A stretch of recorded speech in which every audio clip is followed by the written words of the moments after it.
నమస్తే రజా గారు. నమస్కారం అండి. రజా గారు, మనం చాలా టాపిక్స్ మాట్లాడుకున్నాం వారికోస్ వెయిన్స్ కి సంబంధించి. అయితే ఆర్ఎల్ఎస్ అంటే ఏంటండి అసలు? దీనికి ట్రీట్మెంట్ చాలా బాగుందని విన్నా కానీ ముందు అసలు ఆర్ఎల్ఎస్ గురించి తెలుసుకోవాలనిపించింది నాకు. సో ఆర్ఎల్ఎస్ అంటే రెస్ట్లెస్ లెగ్ సిండ్రోమ్ అండి. Okay. So restless leg syndrome అంటే ఏంటంటే మీరు నైట్ పడుకున్న తర్వాత, స్పెషలీ పగలంతా కూడా ఉండొచ్చు కొంతమందికి, బట్ రాత్రిపూట్లు నిద్రపోయిన తర్వాత ఆ బెడ్లోకి వెళ్ళిన తర్వాత కాళ్ళు బాగా రెస్ట్లెస్గా ఊపాలనిపిస్తూ అది ఊపుకుంటూ కొంత క్రాంప్ సెన్సేషన్ లాగా, అంటే పిక్కలు పట్టేసినట్టు అంటారు, అలాంటి సెన్సేషన్ వస్తూ ఎవరన్నా కాలు పడితే బెటర్ అనిపిస్తే, ఎవరికి తెలిసిన వాళ్ళు కాలు పట్టమని చెప్తూ ఇవన్నీ చేసుకుంటూ వాళ్ళ బెడ్ మీద పడుకున్న తర్వాత నిద్రపోవడానికి అరగంట నుంచి 2 గంటలు పడతాయి వీళ్ళకి. అది హ్యాబిట్ కాదండి? హ్యాబిట్ కాదు, అస్సలే కాదు. It's a problem, it's a medical problem. So ఈ medical problem of restless leg సిండ్రోమ్కి చాలా కారణాలు ఉంటాయి. నాక్టర్నల్ క్రాంప్స్ అంటే రాత్రిపూట క్రాంపింగ్ రావడం కూడా ఒక కారణం. బట్ ఈ కారణాల్లో కొంచెం లవణాలు బాడీలో సాల్ట్స్ తగ్గిపోయిన వల్ల రెస్ట్లెస్ అనిపిస్తాయి, క్రాంప్స్ వస్తాయి. బట్ మోస్ట్ కామన్గా 78% to 80%లో ఈ రెస్ట్లెస్ లెగ్ సిండ్రోమ్కి వారికోస్ వెయిన్స్ కారణం. వారికోస్ వెయిన్స్ దానికి కారణం కాళ్ళు రెస్ట్లెస్గా మూవ్ చేయడం కారణం వారికోస్ వెయిన్స్. అయితే కొంతమంది ఇలా కూర్చున్నప్పుడు కూడా ఆటోమేటిక్గా కాళ్ళు ఊపేస్తూ ఉంటారు. పడుకున్నప్పుడు ఊపుతారు, మీరు అన్నట్లుగా కూర్చున్నప్పుడు కూడా కాళ్ళు మూవ్ చేస్తూనే ఉంటారు. జనరల్గా అలా ఊపకూడదని ఏదో పెద్దవాళ్ళు చెప్పారు కానీ బట్ అది ఒక సిండ్రోమే అంటారు. సో సిండ్రోమే, దానికి చాలా కారణాలు ఉంటాయి. అఫ్ కోర్స్ కొంత హ్యాబిచువల్, కొంతమందికి స్ట్రెస్ అంటే మన బాడీలో పడే స్ట్రెస్ని అది వదిలేసుకునే ఒక మార్గం అనమాట. స్ట్రెస్ లీవింగ్ లాగా ఇలా ఊపుతారు కొంతమంది అలా. బట్ వెరీ ఆఫన్ ఈ రెస్ట్లెస్నెస్, ఈ కాళ్ళలో రెస్ట్లెస్ రాత్రిపూట వచ్చి దాంతో క్రాంప్స్ ఏర్పడి నిద్ర పట్టకపోవడం అనేది మాత్రం 99% వారికోస్ వెయిన్స్, చాలా ఫ్రీక్వెంట్గా varicose. So it's a very common condition. So మనం అంటాం అనమాట, కామన్గా ఉన్న అపోహ ఏంటంటే ఈ బయటికి వెయిన్స్ కనబడితేనే వారికోస్, కాకపోతే కాదండి. అలా కాదండి, అసలు కానే కాదు. ఇన్ఫ్యాక్ట్ ఇండియాలో ఈ బయటికి వెయిన్స్ కనబడడం అనేది చాలా తక్కువ, 30%లోనే కనబడతాయి. అవర్ స్కిన్, మనం వేసుకునే పొడుగు దుస్తులు, ఫస్ట్ ఆఫ్ ఆల్ మన కాళ్ళని ఎంతసేపు చూసుకుంటాం రోజుకి. సో మనం వేసుకునే బట్టలు కూడా లాంగిష్ క్లోత్స్ వేసుకుంటాం. మన కలర్ కూడా డార్కిష్ కలర్, బ్రౌనిష్ గా ఉంటుంది. సో మనకు అంత ఈజీగా ఈ పచ్చనలు కనిపించవు. సో ఇవన్నీ కారణాలు. అఫ్ కోర్స్ చాలా మటుకు నెగ్లెక్ట్ కూడా లేండి. ఏంటంటే ఉంటే ఏముందిలే, నరం కనిపిస్తే ఏమైంది అని కూడా చాలా మంది నెగ్లెక్ట్ చేస్తారు. బట్ ఇవన్నీ కారణాలు అనమాట. అయితే సిమ్టమ్స్ ఏ విధంగా ఉంటాయండి? కాళ్ళు ఊపటం ఒక్కటేనా? కాళ్ళు ఊపిన దాన్ని బట్టి మనం వారికోస్ వెయిన్స్ అనుకోవచ్చు అని అనుకుంటున్నాం. ఇంకా సిమ్టమ్స్ ఏ విధంగా కనిపిస్తాయి మనకి? సిమ్టమ్స్ వేరేవి కూడా ఇంపార్టెంట్. క్రాంప్స్ అంటే కాళ్ళు పిక్కలు పట్టేయటం, తొడలు పట్టేయటం, పడుకున్నాక కనీసం గంట వరకు నిద్ర పట్టకపోవడం ఈ రెస్ట్లెస్నెస్ వల్ల. అలాగే కాళ్ళు టిపికల్ సిమ్టమ్ అంటే ఎవరన్నా కాళ్ళు పడితే రిలీఫ్ వస్తుంది అంటారే, అది almost always vascular. Varicose veins అలా వస్తాయి. ఎందుకంటే లేకపోతే ఎందుకు రావాలి నొప్పులు? సో చాలా మంది ఏంటంటే వేడి చేసినా కూడా నొప్పులు అనుకుంటారు, బట్ అవి వీటి వల్లే. కొంత రేర్గా అంటే ఎక్స్ట్రీమ్లీ హాట్ వెదర్ ఉన్నప్పుడు డిహైడ్రేషన్ అంటే వాటర్, సోడియం వెళ్ళిపోతే కూడా పీకుతాయి కాళ్ళు, నో డౌట్. బట్ అది ఎన్ని రోజులు అండి? నెలకి, సంవత్సరానికి 2 నెలలు ఎంత. బట్ సంవత్సరం అంతా మీకు కాళ్ళు క్రాంపింగ్ నైట్ టైం ఉంటే మోస్ట్ లైక్లీ ఇది అనమాట. బట్ ఇక్కడ పాయింట్ ఏంటంటే ఇవన్నీ వినటానికి సొంపుగా ఉంటాయి, there are good things. But ఇక్కడ పాయింట్ అంటే ఎర్లీగా కాళ్ళలో సిమ్టమ్ ఉంటే మనం దానికి అటెన్షన్ తీసుకున్నామా లేదా అనేది most important take home message. And ఆ మెసేజ్ మనం ఎప్పుడు తెలుసుకుంటేనే అప్పుడు మనం తొందరగా వీటిని ట్రీట్ చేయగలుగుతాం. సో ఒక నెల 10 రోజులు కొంచెం కాళ్ళు క్రాంప్స్ వస్తే ఏం పంప మునిగిపోదు. At the same time you get best response we treat it అది as early as possible. Correct, అంతేనండి. అంతే. తర్వాత స్టాకింగ్స్ అన్ని వేసుకుంటూ ఉంటాం, అవి ఎంతవరకు యూస్ అవుతాయండి? ఈ స్టాకింగ్స్ అంటే ఏంటి? ఈ స్టాకింగ్స్ అంటే ఏంటంటే ఒక మెడికేటెడ్ గార్మెంట్. అంటే ఏంటంటే ఒక రకమైన సాక్స్, దానికి కొంత ప్రెషర్ లోపల ఏర్పరిచి పెడతారు. ఇక నంబర్ 1 పాయింట్ ఏంటంటే ఆల్మోస్ట్ మీకు బయట మార్కెట్లో దొరికే సాక్స్లు అన్నీ కూడాను ఏదో ఒక మ్యానిక్విన్కో బొమ్మకో వేసి దాని లోపల ప్రెషర్ కొలిసి ఇది 20 మిల్లీమీటర్ ప్రెషరు, 10 అని చెప్తారు. మన కాళ్ళు ఆ బొమ్మల్లో ఉండవు, రైట్? సో ఫస్ట్ ఫండమెంటల్ అక్కడ ప్రాబ్లం వస్తుంది.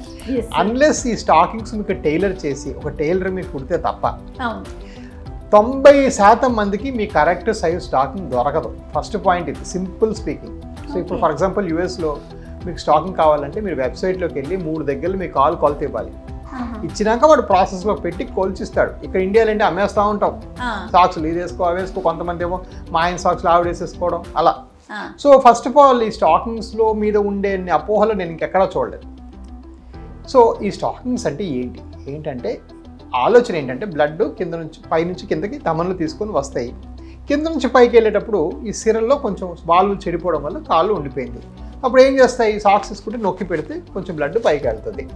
అది ఇక్కడ కొంతవరకు ఫ్లో కరెక్ట్ అవుతుంది అనేది ఒక ఆలోచన. బట్ దీనికి ప్రీరిక్విజిట్స్ ఏంటి? తక్కువ ప్రాబ్లం ఉంటేనే పనిచేసే అవకాశం. కాళ్ళు పుండు పడిపోయిన తర్వాత, కాళ్ళు నల్లబడిన తర్వాత, కాళ్ళు దురదలు పెట్టిన తర్వాత, ఇలాంటి సివియర్ క్రాంప్స్ వచ్చిన తర్వాత ఇవి పని చేయవు. ఎందుకంటే ఎంత పంపిస్తుందండి, ఆ కాళ్ళు నొక్కి పెడితే ఒక 5% 10% ఎక్సెస్లో వస్తుంది. మీకు వచ్చేదేమో కిందకు వచ్చేది 80% పెట్టుకొని 10% ఏమవుతుంది, ఏం కాదు. సో సివియర్ కేసులో ఇది పని చేయదు. సెకండ్ థింగ్, మనం ఇందాక చెప్పినట్టుగా దీనికి మీ కొలతలు కొలిసి మాత్రమే ఇవ్వాలి. ఇంకోటి సాక్స్లు మీరు వేసేసుకోవడానికి. మూడోది, అసలు ఏం చేస్తుంది, ఇది నొక్కి పెడుతోంది. నొక్కి పెట్టని రోజు అవ్వదు. సో ఈ సాక్స్ మీరు వేసుకోవడానికి నిశ్చయించుకుంటే లైఫ్ లాంగ్ వేసుకోవాలి. Right, it's not like 1 week. So చాలా మంది నాకు మెయిన్గా నేను వారం వేసుకున్నానండి తగ్గలేదు. వారం కాదు, మీరు నెల కాదు, సంవత్సరం వేసుకున్నా తగ్గవు. ఆ పూట కంట్రోల్ చేస్తాయి అంతే. రైట్, సో ఈ 3 మన లిమిటేషన్స్ మైండ్లో పెట్టుకుంటే అసలు మరి సాక్స్ ఎక్కడ తయారైంది అంటే ఇది ఫారిన్ కంట్రీస్లో ఐడియా అండి.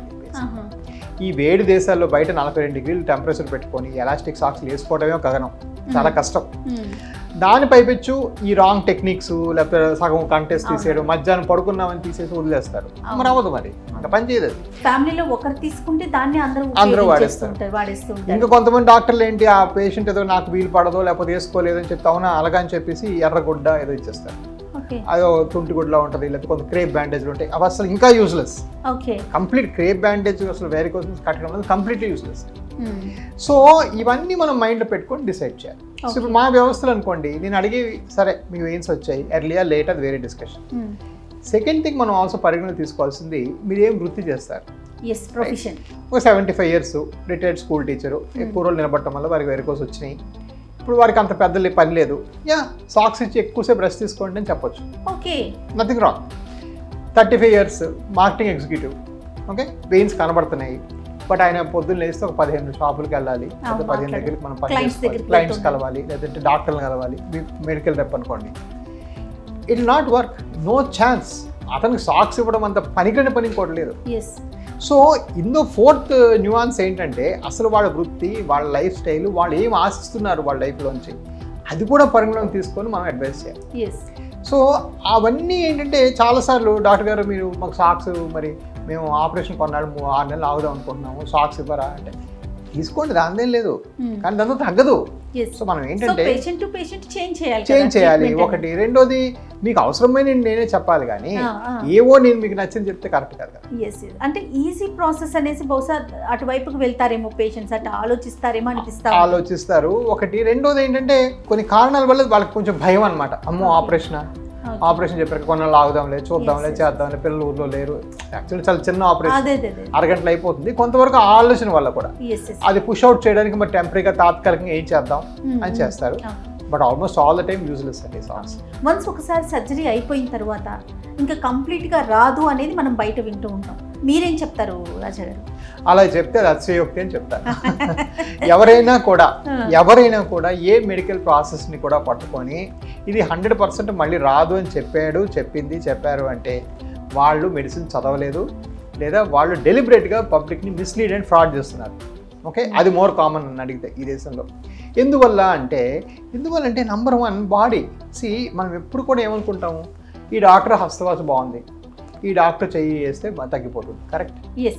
మనం అనుకోంది ఏంటంటే నా బాడీ ఏం చేస్తుంది, నా బాడీకి ఎందుకు వచ్చింది, నా బాడీకి నాకు react. So what doctor does to patient is one thing, what patient does to himself, who asks, అది కూడా మనం పరిగణలోకి తీసుకోవాలి. సో చాలాసార్లు పేషెంట్ ఫ్యాక్టర్స్ కూడా ఉంటాయి, అది మనం ఎంత కాదన్నా ఉంటాయి. ఫర్ ఎగ్జాంపుల్ 2 షుగర్ వాళ్ళు ఉంటారు, ఇద్దరికి లడ్డు తింటుందని చెప్తాం, ఇద్దరు లడ్డు తింటారు, వాళ్ళకి 200 అవుతుంది షుగర్, వాళ్ళకి 400 అవుతుంది. మరి 400 ఎందుకు అయిందంటే వాడి తత్వం అది. ఆ బాడీలో కొంచెం కూడా ఇన్సులిన్ లేకపోవడం వల్ల ఆయన ఒక లడ్డు తిన్నా కూడా 400 అయిపోయి, ఆయన 200 పడే చూసి అదేంటే నువ్వు నాకు ఆయన తినంటో ఆయనకి తినంటో ఆయన 200 అయింది, నువ్వేదో నాకు తప్పు ట్రీట్మెంట్ ఇస్తున్నావు. లేదు, నీ బాడీలో వీక్నెస్ అది. సో ఇది చాలా ఇంపార్టెంట్. సో రికరెన్సెస్ అనేవి ఏంటంటే మళ్ళీ వెనక్కి రావటం, మళ్ళీ బ్లాకులు రావటం, హార్ట్ ఆపరేషన్ చేసినా కూడా బ్లాకులు రావచ్చు, బ్రెయిన్ ఆపరేషన్ చేసినా కూడా బ్లాకులు రావచ్చు. ఈ రోజు ఇప్పుడు మనం ఎంఎన్జే క్యాన్సర్ మన ఇండో అమెరికన్ క్యాన్సర్ హాస్పిటల్కి వెళ్తున్న ఓపీలో 2 ఏళ్ళతో 50% మంది ఉండరు, వెళ్ళరు, ఉండరు. సో ఇవన్నీ ఎందువల్ల అవుతున్నాయంటే there is a point at which body కూడా రియాక్షన్ ఇస్తుంది. మీకే వెరికోస్ ఎందుకు వచ్చాయి, ఇంకోటికి ఎందుకు రాలేదు అంటే తక్కువ ఉంది కూడా బాడీ. సో ఇవి ప్రొసీజర్స్కి 95-98%. మా భాషలో చాలా అద్భుతం, 98% సక్సెస్ డాక్టర్ గొప్పతనం. మీ భాషలో చూసామనుకోండి, పేషెంట్ భాషలో ఇద్దరికి మళ్ళీ వస్తున్నాయి అనమాట. అదే ఆలోచిస్తాం. సో అది దానికి అవేర్నెస్ ఉండి దాని మీద తెలుసుకుని దాని మీద తొందరగా అర్థం చేసుకుంటే మీరు ఇంకా ఈజియర్. బట్ నేను నీకు 2% మళ్ళీ వస్తుందని ప్రతి పేషెంట్ చెప్తూనే ఇంకో మాట కూడా అంటాను, నువ్వే నా తమ్ముడో అన్నో బ్రదరో సిస్టరో ఆంటీ ఇదే ఆపరేషన్ చేస్తాం, రైట్? 2% వస్తుంది, ఫైన్. బట్ 2024 ఉన్న బెస్ట్ ఆపరేషన్ చేసుకోవడం వరకే నీ బాధ్యత. వస్తుంది రాదనేది ఏముంది, 98% రాదు, 2% వస్తుంది మరి. సో అదేంటంటే అది wrong way of guiding patients. కొంతమంది అంటే అదో ప్రాక్టీస్ సరిగా లేని వాళ్ళు ఎక్కువ పేషెంట్ చూడడం వల్ల నాకు అందరికి వస్తే 100% ఏం ఉండదు. 100% గ్యారెంటీ ఉన్న జబ్బు లేదు, డాక్టర్ లేడు, హాస్పిటల్ లేదు. అది నేను రాసి నొక్కి వక్కాలని చెప్పగలను. వీటిలో స్టేజెస్ ఉంటాయా డాక్టర్ గారు? అంటే పలానా స్టేజ్కి వస్తే మనకి కొంచెం అంటే ఆ పర్సంటేజ్ అనేది పెరుగుతుంది, క్యూరబిలిటీ అనేది పెరుగుతుంది అని అనడానికి స్టేజెస్ ఉంటాయి కదా? అబ్సల్యూట్లీ. సో స్టేజెస్ పరంగా చూసుకున్నామంటే ఫస్ట్ 2 స్టేజ్లో వెయిన్స్ కనబడతాయి. 3rd స్టేజ్లో వచ్చేటప్పటికి వెయిన్స్తో పాటు మనం కనుకుంటే cramping, restlessness is 3rd stage. Yeah. 4th స్టేజ్లో కాలు రంగు మారిపోతుంది, ఆ చర్మం ఏంటంటే దాని తత్వాన్ని కోల్పోయి బ్లాకిష్గా తయారవుతుంది. 5వ స్టేజ్లో చిన్న రకం పుండు పట్టడం, 6వ స్టేజ్లో పెద్ద పుండి గ్యాంగ్రీన్ అవ్వడం. ఓకే, ఇవన్నీ కూడా స్టేజెస్. సో స్టేజెస్ వైజ్ చూసుకున్నామంటే 1, 2, 3 స్టేజ్ ట్రీట్మెంట్ చేస్తే 98% మన సక్సెస్. 4th స్టేజ్లో చేసామనుకోండి సక్సెస్ అవుతుంది బాగా, కానీ రంగు మళ్ళీ వెనక్కి రావడానికి 2 ఏళ్ళు పడుతుంది, బ్లాక్ అయిపోయిన రంగు. 5th and 6th స్టేజ్లో మనం చేసామనుకోండి మన సక్సెస్ 85%. అంత ఒక పర్సన్కే, ఒక డాక్టర్కే మళ్ళీ చెప్తున్నాను. ఒకే పర్సన్ 1, 2, 3లో వస్తే 98, 99. 4లో good response 98, but colour takes time. 5 and 6లో మనం 85% సక్సెస్ రేట్. అంటే పుండు మళ్ళీ వెనక్కి రావడానికి 15% మందికి వస్తుంది. ఇదంతా ఏంటి, ఇప్పుడు ఇదంతా మనం 98, 85 ప్రతి పేషెంట్కి అన్నీ చెప్పలేం కదా. సో మీరు చేయించుకోండి అంటే మరి రాదా అంటే రాదెందుకు, మీరు పుండున్న వాళ్ళు వస్తే నేను కాదు, పుస్తకాల ప్రకారం వాస్కులర్ లిటరేచర్ ప్రకారం బ్రహ్మదేవుడు మీకు ఆపరేషన్ చేసిన 15% మందికి వచ్చే అవకాశం ఉంది. మనం ఎప్పుడు డాక్టర్ని కన్సల్ట్ చేసామనే దాని మీద అబ్సల్యూట్లీ 100% మీ ఎనీ డిసీజ్ మీరు దాన్ని ఏ లెవెల్లో ప్రివెన్షన్ లెవెల్లో చేసామా, ఫైనల్ లెవెల్ చేసామా చాలా అవసరం. Right. Thank you so much doctor గారు. నమస్తే. థ్యాంక్ యూ అండి.